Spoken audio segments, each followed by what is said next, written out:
You made a great point about Ryan Woolley I'm talking to here, who just did the update.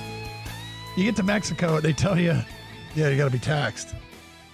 And you made a fantastic point. What are you supposed to do? Yeah, they got you by the gonads at that point. I mean, what are you going to tell the cops? Now, as Evan said, he doesn't speak Spanish very well or at all. So you're basically screwed. You're not going to tell the cop, well, no, I'm not paying this, or no, I'm not going to pay you what you're asking me. I mean, they got you. And then if you don't, they're hauling you off to prison. Yeah, what are your choices? Go to jail or get on a flight and go right back? Right. Well, that's like Evan said, like the one lady thought maybe he was smuggling it into the country. So at that point, I mean, they're going to destroy the radio equipment, open everything up, and then now you have nothing to use for the broadcast. Right. Would be a shame if equipment were to break. Right. Money, please. And then so I just having traveled with radio equipment before too, I've gotten stopped at security and they've gone through like, what is all this? Mm-hmm. And you know, they've got like this thing that looks like a magnifying glass that's on the end of a stick that they put over it or whatever. And I'm just always, what do you got here for me? Evan just walked in the studio. That's the receipt. You got a receipt here? Well, at least they gave you a receipt. It was on the up and up. Yeah, it's on a brown paper bag. Yeah, right. Yeah.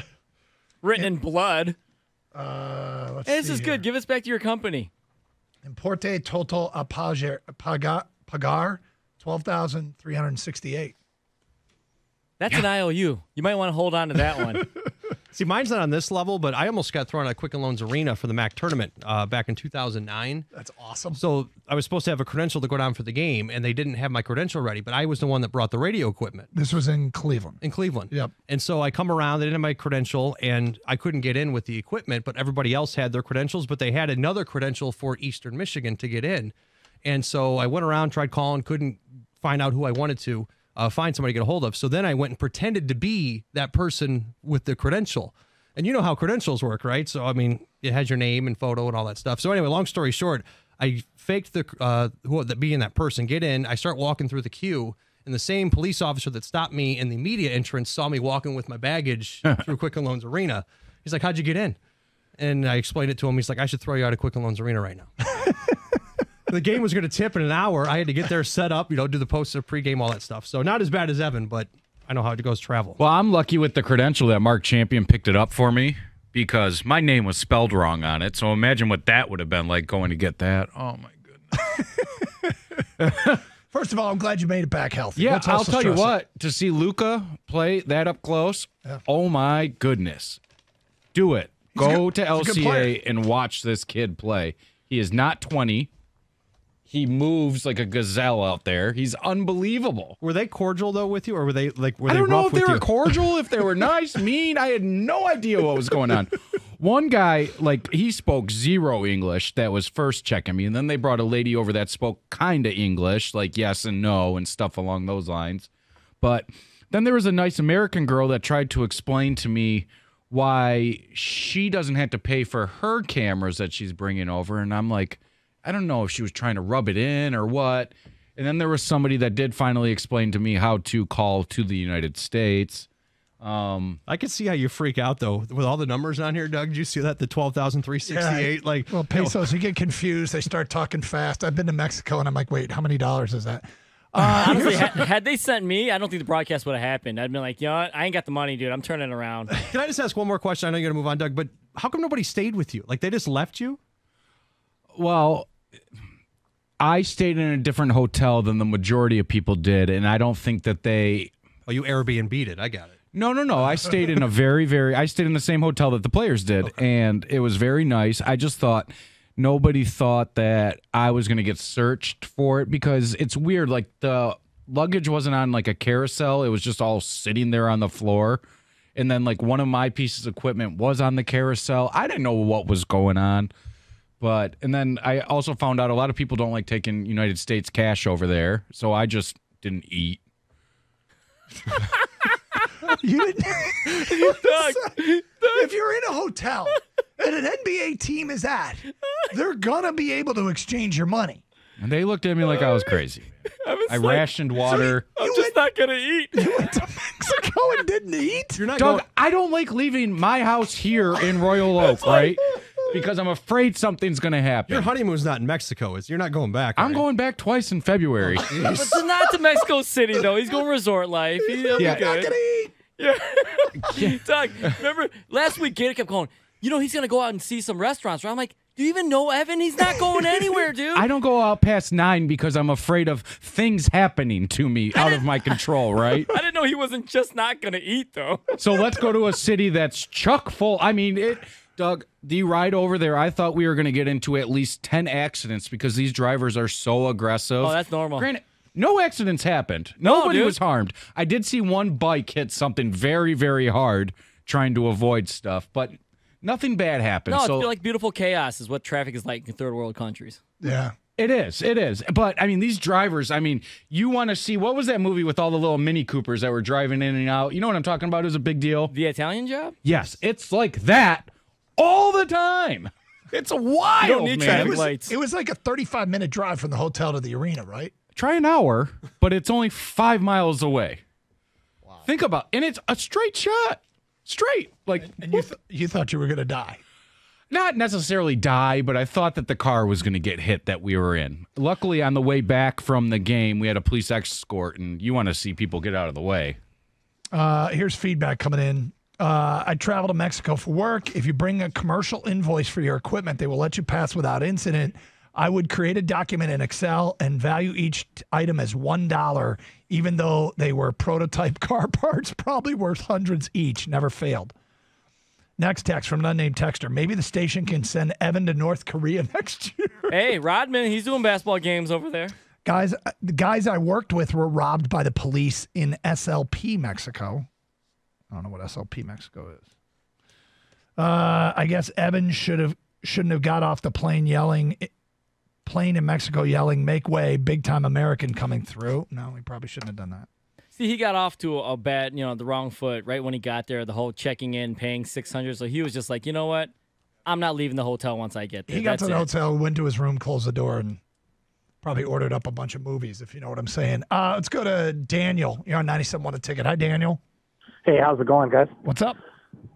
So there's a thing called a carne, and you get it at the U.S. Customs, and you fill out your information about what you're carrying and the value. And then when you get to Mexico, they sign it, and then you get it signed when you come home, and you can skip that whole process of getting taxed. I travel with entertainment. We travel with 22 cases of gear at a really high value, and that's what we do all the time. And that way you can skip that process and you never get taxed. But if you come in without it, that's why you got hit. I think we really kind of I don't mean me or Kang or Gator or anybody. I think collectively we probably should have helped Evan out a little bit more. Yeah. Sounds like it. Yes. It's a bummer that you get taxed on the opposite side. I know what it's like when you land and you want to get somewhere, and next thing you know, you got to deal with a bunch of bureaucracy. But that's the reason. Daniel, thank you for the phone call. Let's go to Sandy in Detroit. You're on 97.1 A Ticket. What's up, Sandy? Hey, I just wanted to chime in on that AFC, NFC scheduling thing you guys were talking about earlier. Yes. My first point I'd like to make on that is you guys were talking about the rivalries. And then to me, I don't think it's going to take away from the rivalries because think about college football. We play Michigan State or Michigan, Ohio State. They play once a year, and that rivalry, it just thrives every year. Every time that game comes, we anticipate it. We look forward to it. So reason why I say that is because, another point I want to make, I think that during the season, it'll level the playing field a little bit better because think about New England being in that weak division. They get to play Buffalo, New York, Miami 2 times. That gives them a 6-0 start practically every year against everybody in the league. So I don't think that's, I think it'll even it out to where everybody, Oh, no, I'm just, look, I do like the equitability of Fangio's plan. I just need to repeat what people that just tuned in. Vic Fangio, coach of the Denver Broncos, has his playoff proposal to avoid a team like Dallas or Philly who could be 8-8 and hosting the 12-4 Seattle Seahawks or 12-4 San Francisco 49ers in a playoff game. He just said, why don't we just play only conference games, 15 games, round robin with one crossover with the AFC and play it against a rival. I don't feel like we've reached a crisis. I do like the equitability of it. There's nothing more equitable than round robin scheduling. It's one of the problems with expansion in college football is the Big Ten, unless you eliminate all non-conference games, the Big Ten's never going to have a round robin. And if they decided to do it, we'd basically be saying goodbye to all non-conference games and committing to everybody playing 13 games. But you can't argue with the equitability of it. It's a better way to determine a champion. There's no doubt about it. 248-539-9797. Hey, the holidays are here, the time of year where we all gather to celebrate family and friends. Celebrate with the Built for the Holidays.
I'm very, like I said, skeptical about everything I do in general. And that was the first thing that happened to you. It got you off. It set the tone for the rest of the So trip. you got there Tuesday. 100%. So Tuesday we got. at what PM? What time?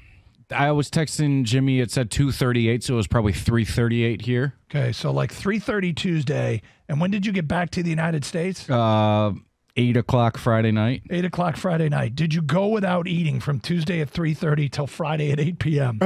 Not exactly. So when Pretty we damn got close, Doug. Pretty damn close. when we got there, I went. My room wasn't ready, so I went to the restaurant, and I'm like, "Oh, Mexico tacos, cool." I'm like, "Do you have beef tacos?" Like he's just shaking his head no, and I'm like, "Great." So I'm like, "Okay, let me go with these shrimp tacos." Ugh. They were so bad in my opinion. I'm not, dude. You know me. I eat McDonald's and Burger King. I'm a very simpleton when it comes to my food. Chicken tenders and mac and cheese. Correct. Look 'em Might up, you know? extend beyond food, but okay. Yes. Yeah, sure. And so Ashley was wise enough to tell me to bring Cliff Bars with me, right? So I had 5 Cliff Bars in my bag For the week. for the week. And so Wednesday morning when I woke By up, the way, Doug, that's all he ate the entire day with those shrimp tacos. He made it through the rest of the day. so I just went to sleep. How many Didn't eat. How many shrimp tacos did you have? 1.5, and there One was and a- one and a half shrimp tacos. All right. there was 3 in the basket, and they were very small. They were like, how Very big would you small say this handheld, is? yeah. 3 inches long. Yeah, like it's they were very small. And so Wednesday I woke up, I had a Cliff Bar. I had 2 actually because I Cliff did a Bar. little We're work. starving, bro. Cliff Bar for breakfast. And so I went to the arena. I was there for about 7 hours. 7 hours. And then we did go out. I went out to eat with the Pistons. Their whole staff was there, right? Okay. And that food was okay, but I'm just very skeptical about the food. I didn't want to get sick. You know what I mean? So it's Wednesday night, and Yes. you've had a Cliff Bar in the morning, And then I had an actual meal at night. yeah, they don't bring out like actual chips. They bring out one big fat chip that you break into multiple chips, kind of. So I had that. And then I had some kind of beef. It was just like a big bone, and then it was like shredded beef. It was okay. And then I had a churro, one churro.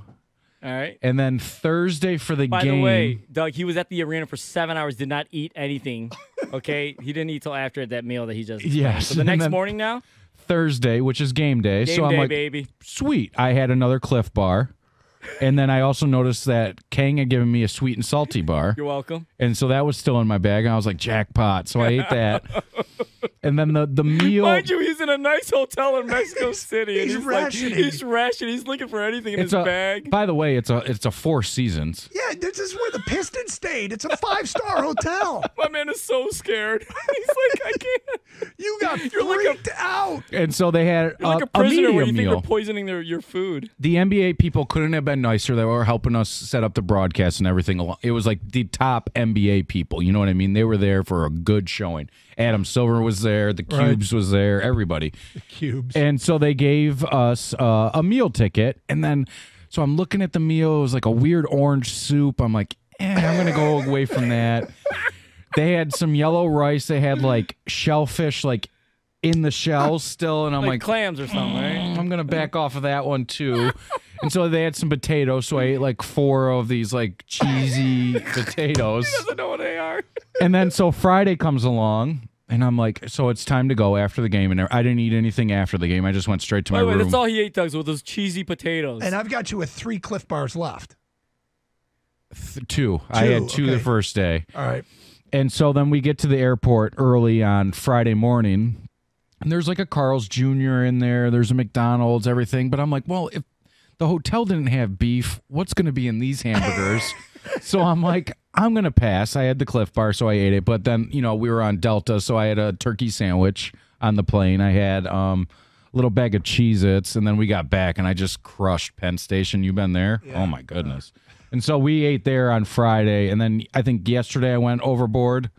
Oof, belly's not sitting right, but I think Kang this is- did say I was looking a little thin when I walked in today. So, Doug, go ahead and recap what he ate in Mexico. He had apparently 5 Cliff Bars, What did you give him? What? A sweet and salty Like Nature Valley. Nature Valley bar. A 1.5 Shrimp tacos. piece of beef with a bone in it. Yeah.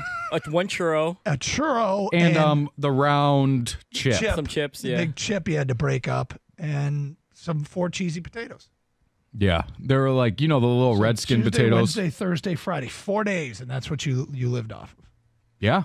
All right. Hey, I made it. I made make it. it. Broadcast was great. And like I said, getting to see Luka live that close, I am telling you, that is a player I will pay to see over and over How was the again. pop in Mexico, Gate or Evan? The pop also was no bueno. Why? You know what that means? No good. I learned that Thank one. you, Evan. I learned that one. It didn't taste right to me. You know what I mean? Like, it was Pepsi. Not Pepsi-ish.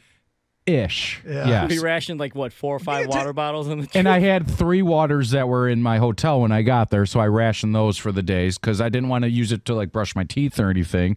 So I'd use one for brushing my This teeth. guy is. I'm telling you, it's like he thought they were out to poison him or something. Well, He's like, I'm not I eating didn't know what anything. to think. Okay, I swear to God, when I went out to a restaurant, it was like a serve yourself when we were in Cabo, and I walked up to look at the pop. There was Coke and then like 7 flavors of Fanta. I was like, they did have Fanta's Fantas in huge, there. man, yeah. But I went with the 7-Up. That wasn't. It was more like 6-Up to me, and then like And 7 down. yeah. But I'm probably the wrong person to ask because, like I said, I'm afraid of my own shadow Yeah, and getting in trouble or whatever it might be. I mean, I don't want to say that this trip was kind of wasted on you, because somebody else would have probably had a lot more fun, but somebody else might not have come home. True. I Like, also your goal was to come home. my goal was to get that broadcast on the air Thursday, Yep. and that was it. That was my Yeah, and one. not eat any Mexican food, it sounds like. It really turned me off that first day of those shrimp tacos. I mean, and then, but I did hook the guy up because I used my debit card for it. It said like $615, and I'm like, oh my God. And I'm like, this better go across as U.S. So I gave him that's where the other $5. I went there with $100 cash, and I came home with $90. Yeah. So that shows you how much I spent. And he was there from Tuesday to Friday. It's literally like, well, Doug's never seen the movie Half Baked, but if you've ever seen it, Yeah. he tries to take a girl out on a date with $7 and how he can make it work. That's what I told him. I go, you half-baked it all the way through this trip? I mean, instead of giving money to homeless Doug, he's like putting his hand in and reaching and Yeah. grabbing money. Got like a sticky mitt. Feedback coming in on Evan getting taxed as he came into the country. He paid the tax as if he were keeping the items there. He should have processed a permit for temporary stay, and he could have saved the money. It's from Vic on a cell, who's a Mexican citizen. Unnamed texter, you are an easy revenue source.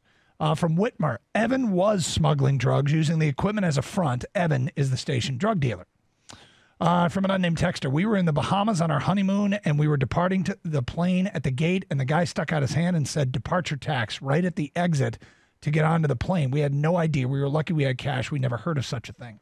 Departure tax. Hey, when you're in a foreign country, you got to choose your battles. If there's a language barrier, you just pay it.